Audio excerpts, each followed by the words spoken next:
How's it going? So I'm just going to give a quick video on how to draw a hyperbolated revolution using the asymptote method.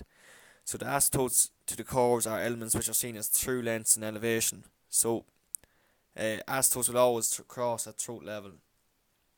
So if you draw the given plan and set up the heights in elevation, so the plan was given and our heights of our throat circle, base circle and top circle were given. So since the asymptotes are through lengths in elevation, they must be horizontal in plan.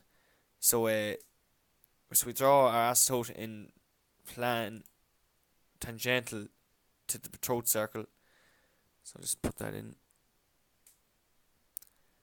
So see, this is our asymptote in plan and it's tangential to the throat circle. So it just appears as a horizontal line.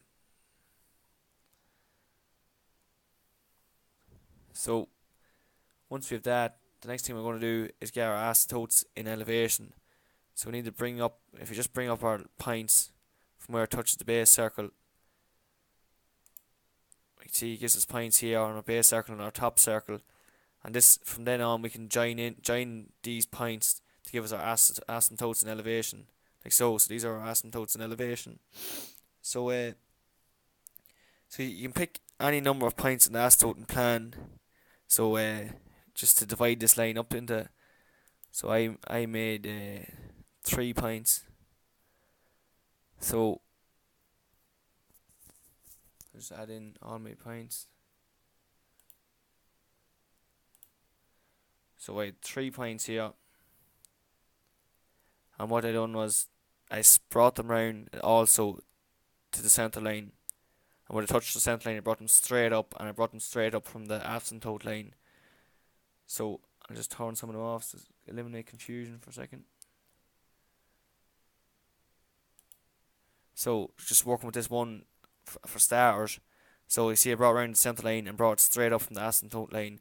So when I brought it straight up, where it touches my asymptote line in elevation, I bring a horizontal line straight across that cuts the one I brought up from my center line. So this is going to be a point on a hyperbola. And then I'll add in the next one. So the same was done for this orange line. So the point brought up from the asymptote plan is where it hits the asymptote in elevation. Is lines for horizontally across to cut the line that was brought up from the center line, and the same again for my last point. So I just used 3 points. You can use as many as you want. The more you have, the more accurate it'll be, but I just didn't want it to get too messy for this example. So once you have your points, you can see your points here where the lines cross. You can throw in your hyperbola like so, and this gives you your hyperbolated revolution. So I'll just get rid of everything else so you can see this more clearly. So there we have our hyperbolated revolution, and there's our throat circle. And just again, you can see the asymptotes always cross at the throat circle. So see the way it's exactly in the center there. So that's it, how to draw a hyperbolated revolution using the asymptote method.